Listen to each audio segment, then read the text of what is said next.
We've talked before about risk pooling and the use of risk pooling to solve the problem of risk that was complicating the delivery of healthcare and threatening the ability of the healthcare system to get patients the healthcare that they need.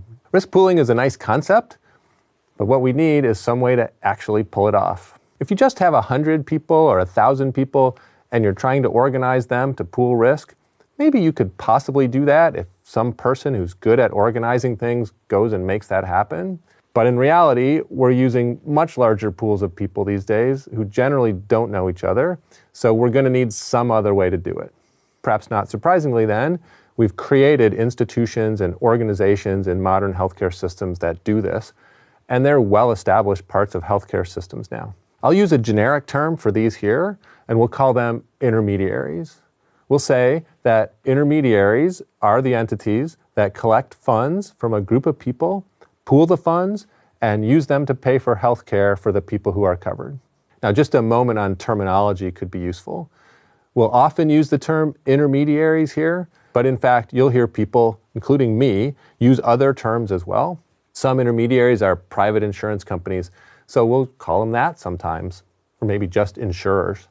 Sometimes we'll call them payers. Sometimes we'll call them health plans, just plans. These are all essentially synonyms, each with its own little nuance of meaning. There are two principal types of intermediaries that have come to exist. One we call insurance companies, or private insurance companies, or private intermediaries. And another, the second, is a set of government payers that act as intermediaries and pool risk. Insurance companies first. We'll think about these mainly as private companies that have been set up to sell a product that we generally call health insurance. And by selling that product and running their business, they end up pooling risk. More specifically, the product that these companies sell is something that we call an insurance policy. This is a contract, really, that provides for paying the medical bills of the holder, perhaps under some conditions. It will generally say that if you have this policy, then you'll be able to get your healthcare costs paid, maybe under some conditions, by the insurance company that sold you the policy. What kinds of conditions can come up? It could be a variety of things, and it varies from one case to another. It could be that you have to pay part of the cost yourself, and the insurer will pay the rest. It could be that costs are covered if you see providers that they have arrangements with, but not other providers. Some policies have more conditions, some have less. A little more terminology could be helpful now. We often refer to people with the policy as the enrollees or the members or the beneficiaries of the insurance company. And when they have a policy, we say that they're covered or they have coverage for the medical care that's included in the policy. Now, a policy is a valuable thing. You don't get one of those for free, just pick it up. You buy that for a price. In the jargon, the price of an insurance policy is called a premium.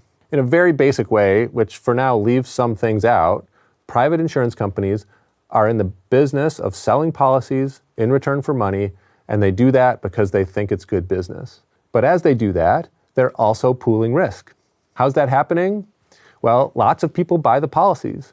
Generally, thousands of people or hundreds of thousands or millions of people maybe buy a policy from a company, and they all pay the premium. The insurance company collects all the premiums from all the people and then pools them together, creating a pot of money that they can use to pay medical bills. Then, when they honor the contract for people who bought the policy, paying medical bills for the group, they pool the risk. What happened? It's like in the risk pooling example earlier. Individuals here pay a fixed, known amount for the insurance premium, and in return, they get a policy that removes the risk that they're going to face a problematic medical bill that they would have to pay by themselves. The insurance company takes on the risk, which it can do because it's getting a large group of people together and pooling the risk. There are lots of companies that do this. In the US, there are a number of large ones, Blue Cross, Blue Shield, Aetna, Kaiser, for example, and there are many, many other smaller ones. Insurance companies also exist in many other countries around the world. The second general kind of intermediary that does risk pooling is a government or a government program. We'll sometimes refer to them as public intermediaries. Here, the program agrees to cover healthcare costs for some group of people.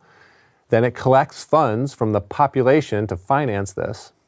The funds could be collected through the tax system, or in some cases it could be structured more as a premium that you might pay to the government or some other payment specifically for healthcare or for health insurance. But however that goes, a large group of people pay a relatively well-known, understandable, manageable amount that goes into a fund of one kind or another that's used to pay the healthcare bills of the people the government agrees to take care of, removing the risk from the individuals who are covered and placing the risk with the intermediary, which will now cover the healthcare costs. Once we introduce intermediaries into the picture, we get a different map of our healthcare system.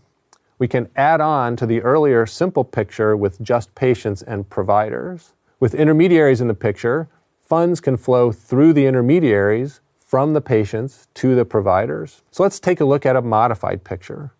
On the one side here, we have a group of people we'll call the population, some of whom might become patients, maybe not all of them. The population pays money either through premiums for private insurance or through taxes or other fees to a government intermediary, or maybe both. In many countries, there are actually both types existing at the same time. The intermediaries pool the risk and pay healthcare providers for providing care to the patients. Normally, a lot of the payments for providers go through intermediaries these days, but not all. So you'll still see a relationship in which funds flow from patients to providers. These can have a bunch of names: out-of-pocket payments, user charges, cost sharing, or other related terms can come up. Out-of-pocket payments remain an important feature of many healthcare systems, and even with insurance coverage, many patients still have to pay something when they use care, either because the insurer covers much but not all of the costs, or because there are sometimes things that are not covered by insurance.